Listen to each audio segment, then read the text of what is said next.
Hello everyone. Sorry here. Thank you so much for joining me for a Kendra Card Challenge number 7, and this is a little late.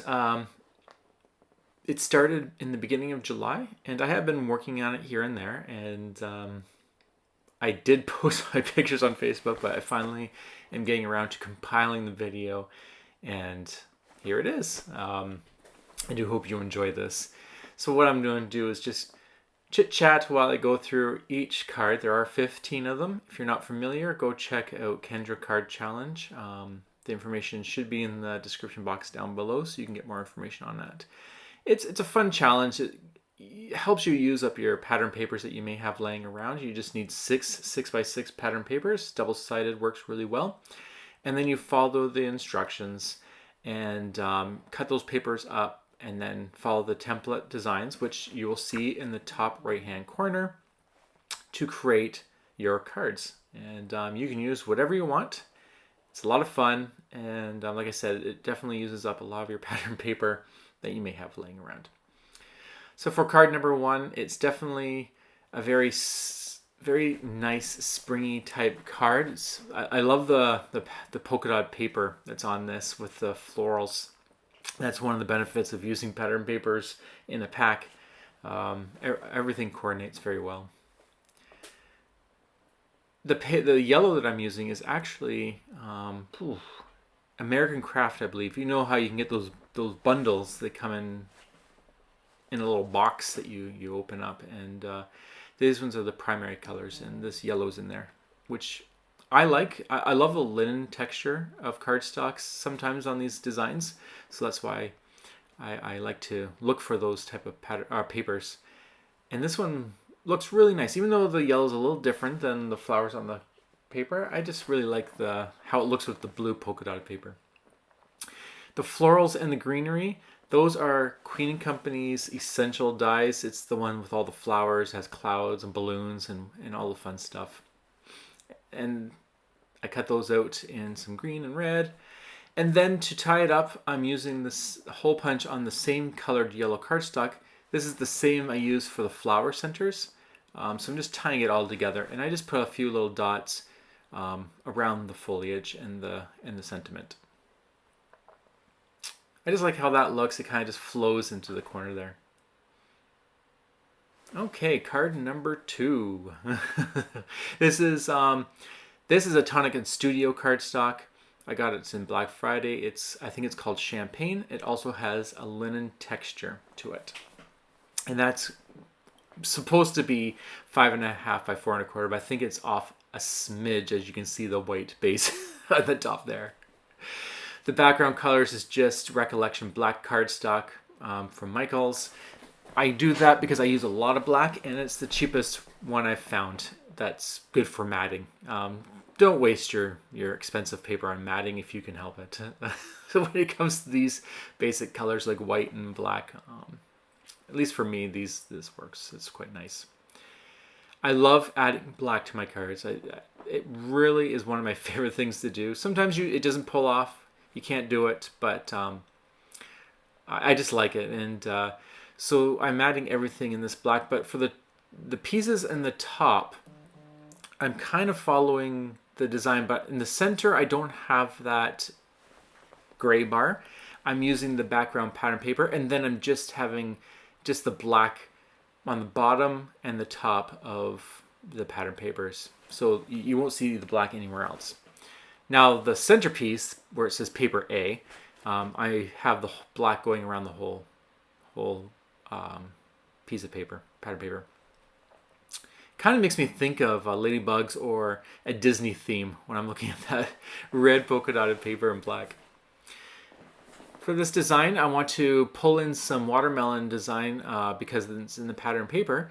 And that watermelon is from a crop and create in the spring of this year. It came, and you stamp it twice. And so I got these new inks from Catherine Pooler, and I wanted to give them a try. And so I inked up a piece of white cardstock and cut out the same florals or greenery using the Queen & Company's dies, and it matches the green on the watermelon.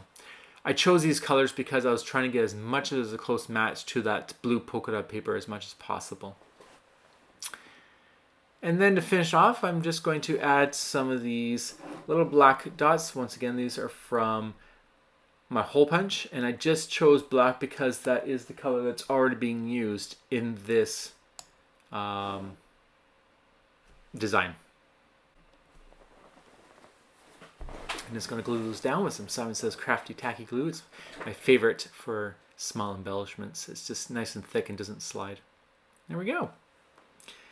On to card number 3, and as you can see, we have more watermelons. One thing I noticed about these designs is it seems like,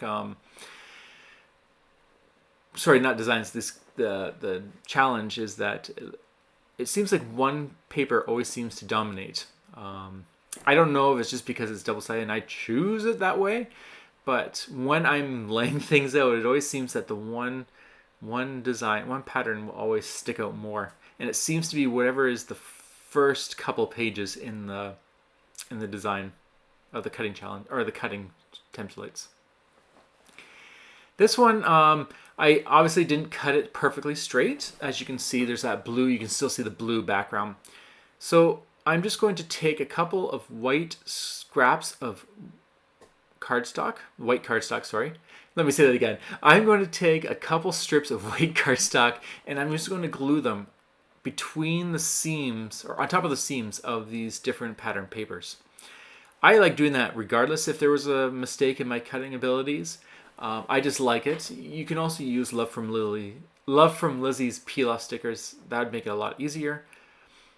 Oh, and for this, that was a stamp that I used, and I really wanted to create kind of like a table, but I didn't want it to go across the whole die. So when I cut this die out with just some shape, it's a scallop shape, I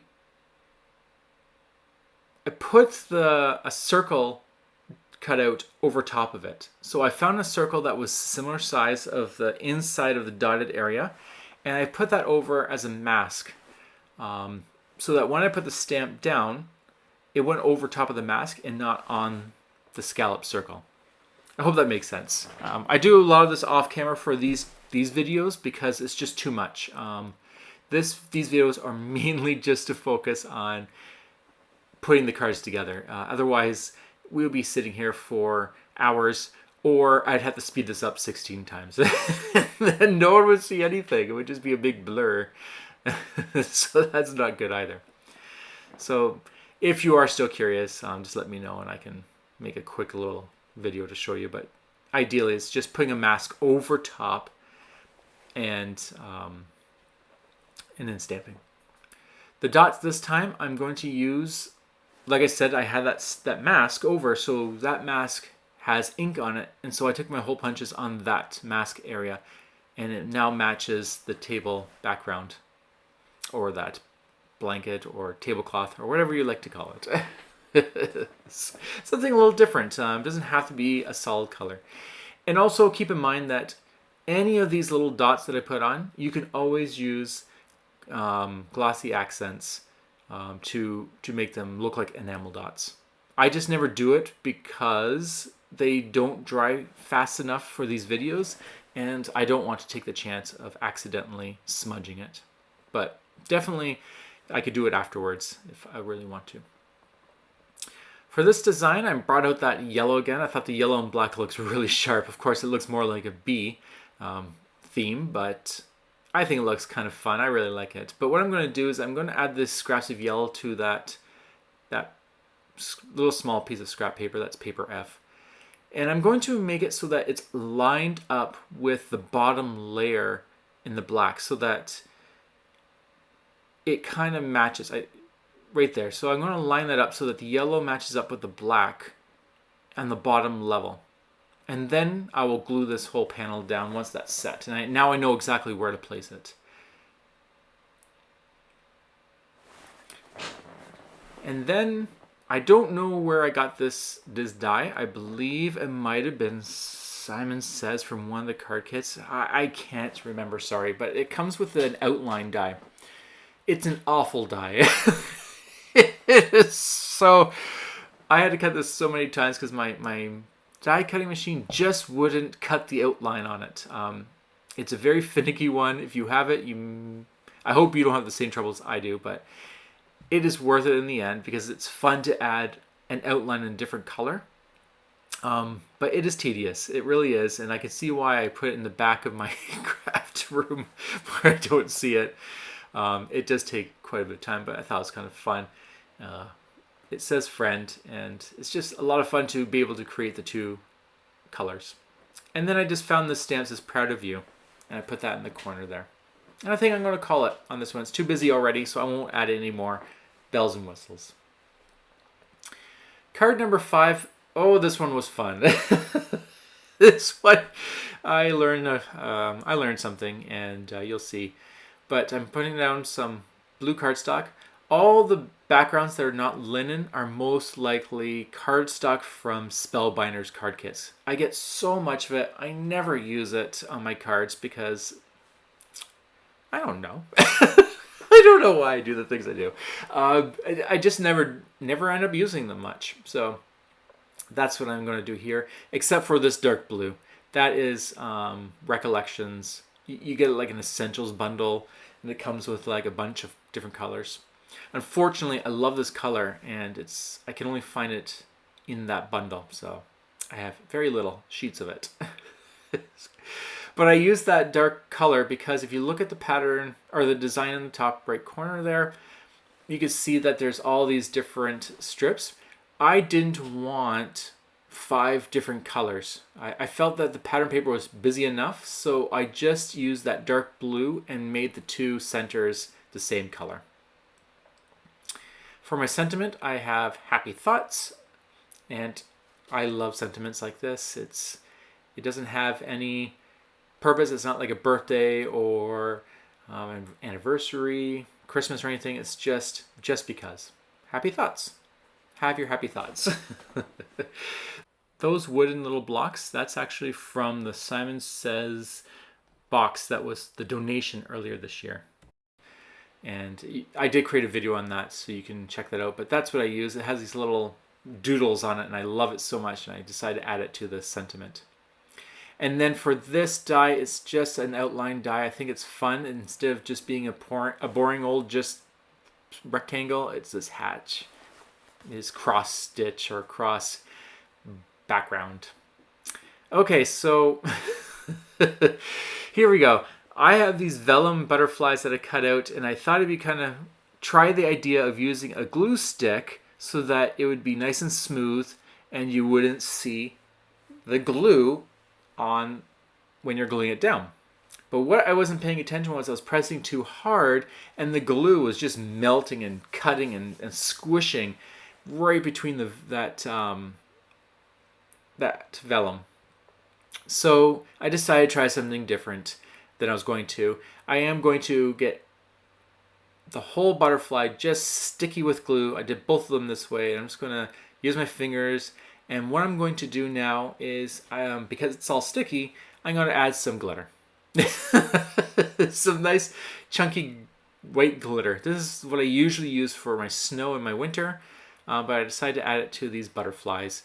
It was everywhere, but you can't go wrong with glitter. Even if it's all over the card, it's fine. It's glitter.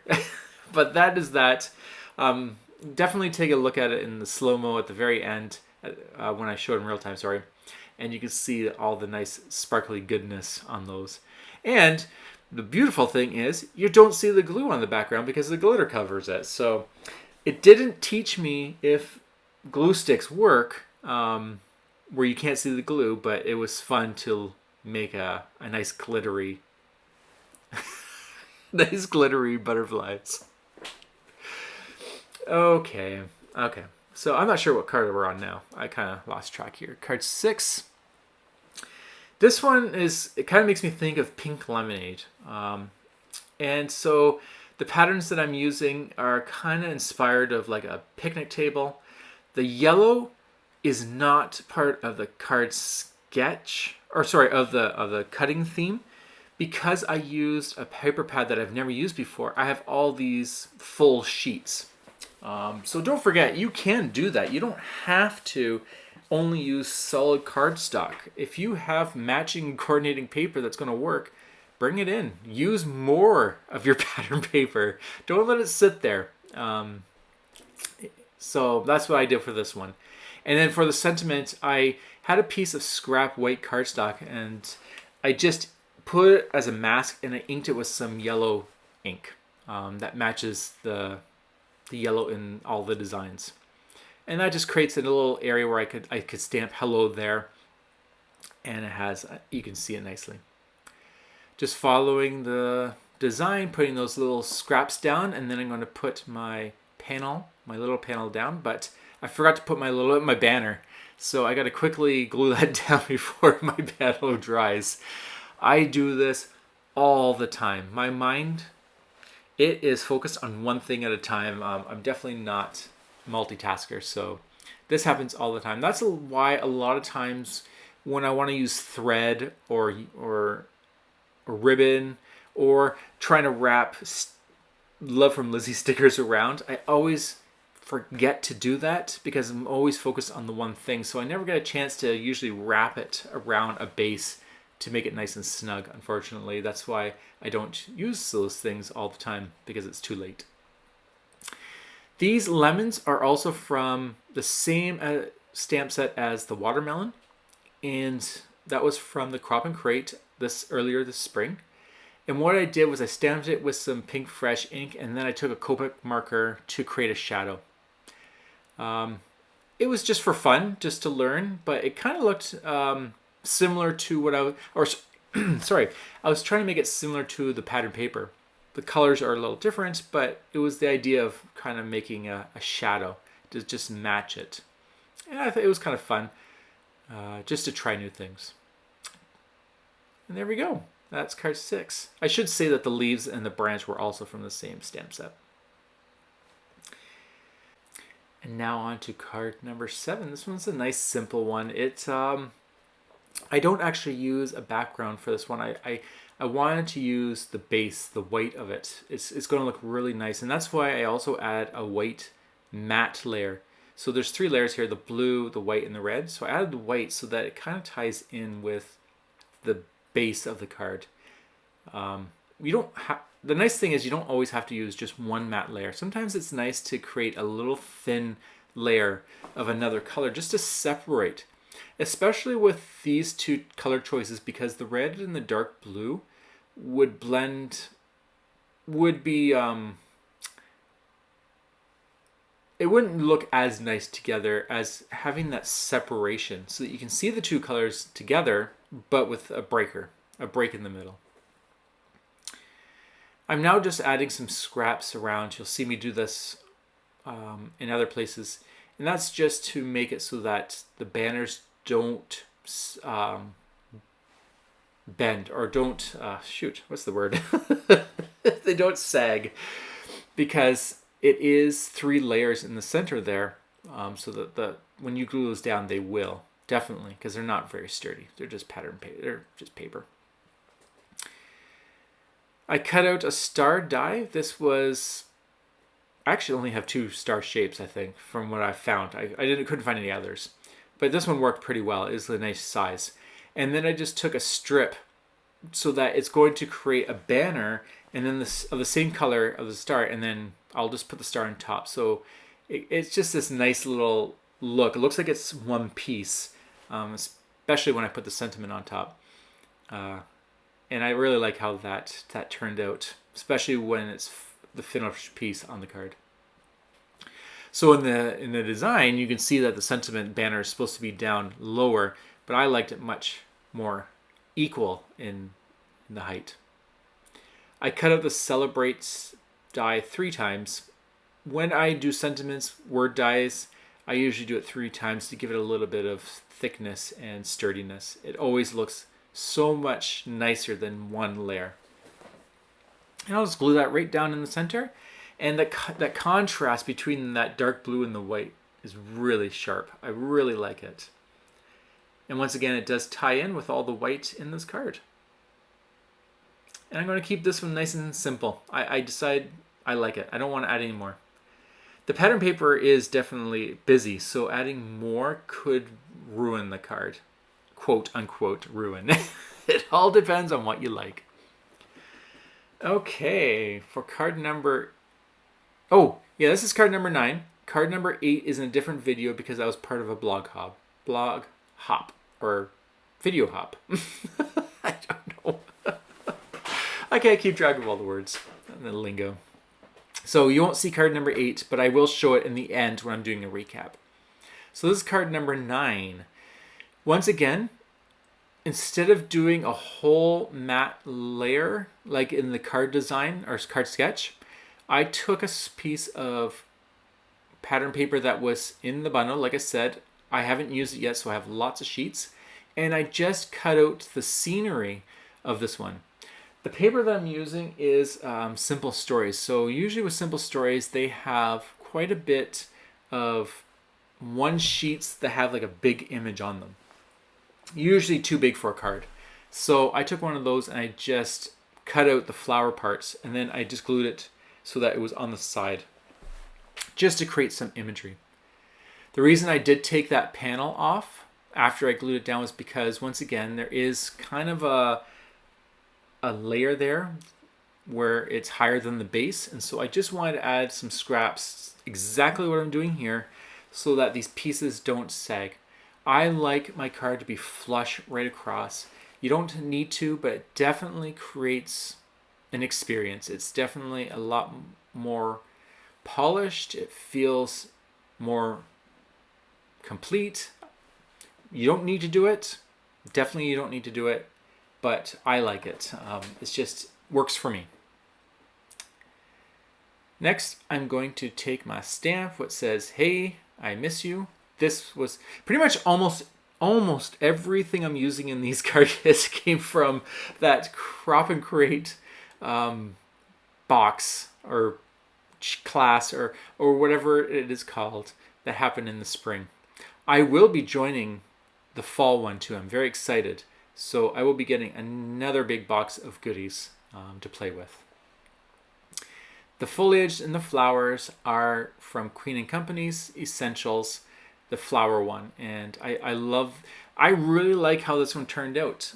Even though I chose a white star, which I normally wouldn't because it's the same color as the panel there. But because I added the greenery in behind, it actually works quite nicely. You don't need to see the whole star, but it still creates this dimension of separation. It's a beautiful cluster, and it really worked really nicely, in my opinion. I just love this card. And I think anyone who gets this, anyone who feels like I'm being missed, or they're being missed, will love it. This is an exception to what I just said in the previous video about everything is from Crop and Create. This is a Jaded Blossom die. I created this earlier this year, and it was just sitting there, and I thought, you know what? I don't know what to do with this design. So I brought in this little guy, this little gnome holding a heart, and it worked really nicely.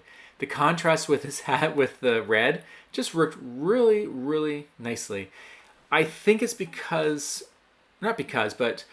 it's very similar to one of the first cards where that's blue with the white polka dots works really well with the red. The hat is a very similar color, so I think that's why this works really well.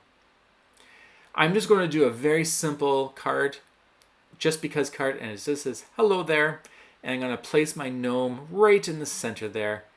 And the red heart ties in with all the red on this card. And I'm going to take some circles that I hole punched from the red cardstock that you see this in the matte layer of the circle.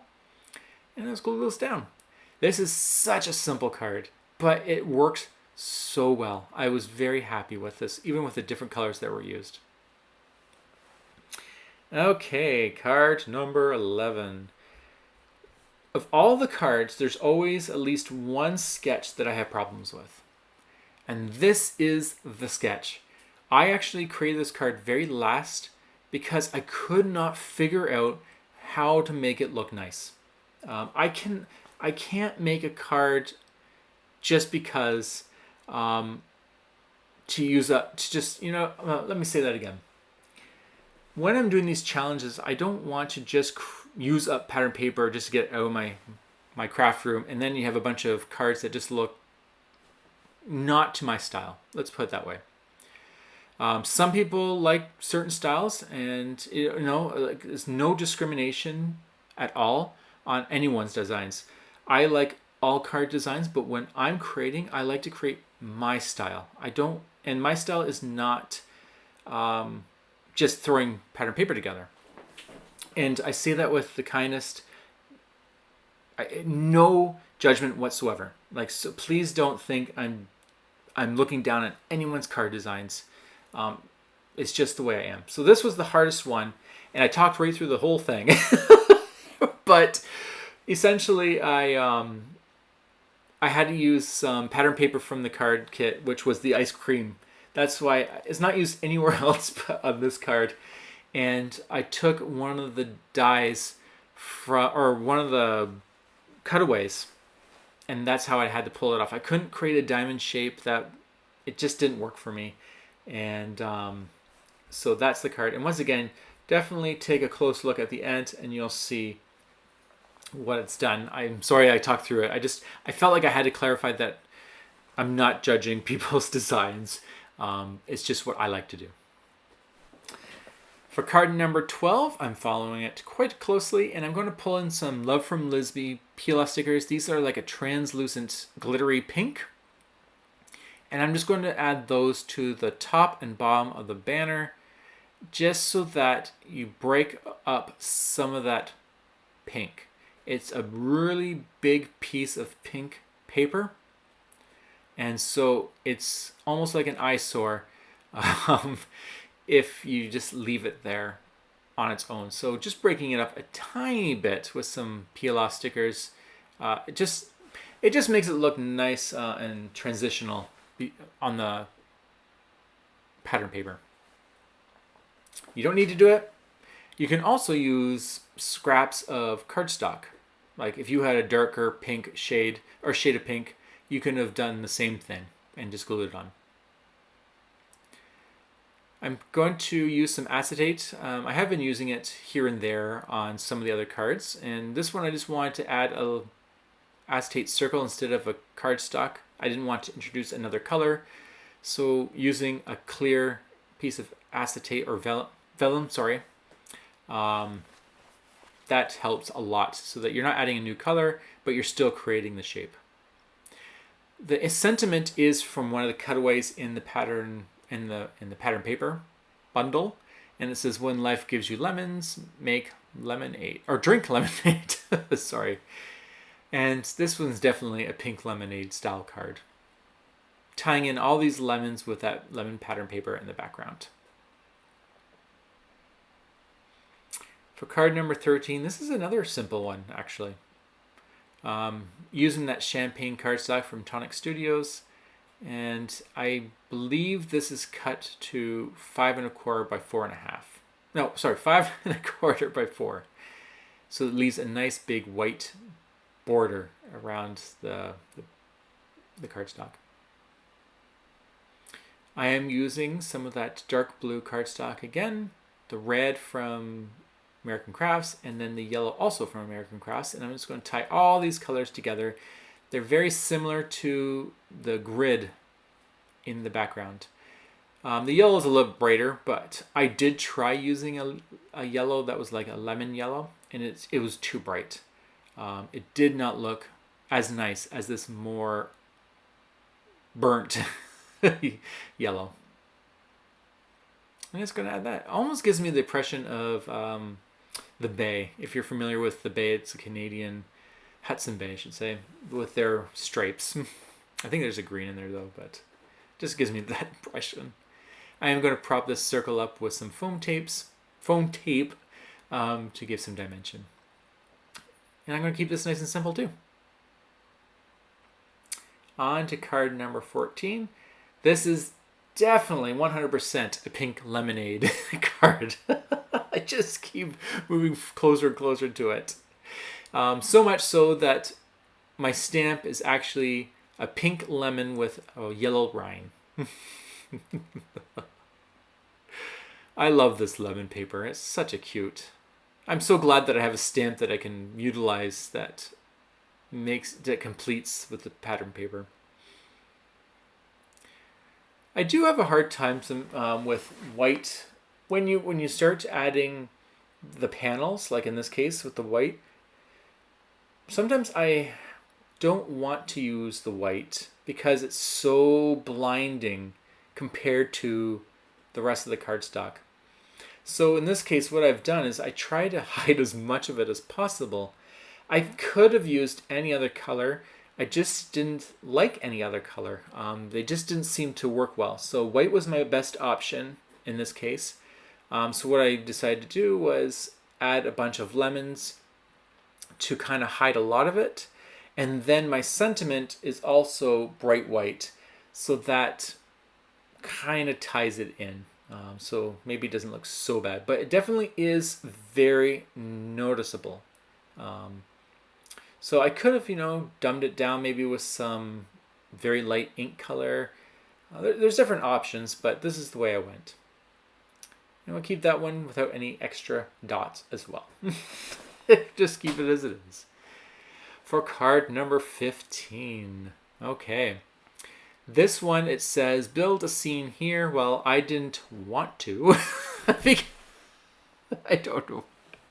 I do. I just thought I would use the pattern paper as much as I possibly can. So once again, in the pattern paper bundle, there was a sheet that had this beautiful cluster of flowers. It was much bigger than this. I cut it in half, and I fussy cut out all around all the flowers and stuff because it used to have this yellow grid behind it. So I did my best to fussy cut everything out. And then I'm going to use that as my scene. I'm going to put that in the bottom there. And I chose these two strips because they matched the best. Because it's double sided, so I could have chosen either side. But these ones look the best with the scene that I chose. I just glue these down to my panel before gluing it down to the base so that I can cut them off and make it nice and flush because I don't want it hanging over. Yeah. And I'll probably do the same thing with this sentiment or this image as well. This card is not going to have a sentiment on it. I decided I'd keep it more of a decorative front. So that means when it comes time to using it, I could just stamp something in the center and it'll be much more meaningful at the time of using it. And there we go. And I'll just glue this down to my panel. It's using that dark blue. I used a lot of that dark blue in this video. I don't have much of it left. I like how it ties. So I didn't match the background with the same color, and it kind of looks like it's all broken into pieces. That's kind of fun. To finish it off, I'm just going to add some of these dots. They're hole punched in the exact same dark blue. And I'm just going to add them almost like little pollen or dust or little berries floating around. Use your imagination, but it just kind of completes the card. It is a lot of them, but I wanted to fill in that bottom scene with as much of these things as possible. Now there's lots of things you can do to this to amp it up. You could always add glitter, shimmer pens, enamel dots, glossy accents. So much you can do too. Even markers can be added. Okay, now let's show each card one by one. I do want to thank you for making it this far. I do hope that you enjoyed the video. I hope you enjoyed the rambling that I usually do while I'm trying to explain my cards and totally not being synced up with what I'm doing. But that's just what I don't know. I wouldn't do it any other way. I love making videos, and I don't think it would be as fun if I tried to force myself to not do what I do. I don't. Okay, so that was the glitter butterflies I was showing you. And I just really like these cards. They turned out really nicely, very summery, perfect for anyone to receive. That's card number 8. Sorry to interrupt myself. That's card number 8. I didn't show it in this video, but there is a separate video on that one. But yes, they're just beautiful summary cards that can be perfect for anyone to receive, just because you're thinking of them, you miss them, you love them, you work with them, right? So there's so many reasons to just give a card to someone. I do need to get in the habit of giving these cards out. Sometimes I just have them piling up and I forget to do it. But that's that. I do appreciate you sticking around, and I do hope you enjoy. I hope it's created some inspiration for you, and please enjoy the rest of the summer. I hope you have a great one, and I will see you in the next video. Take care. Bye.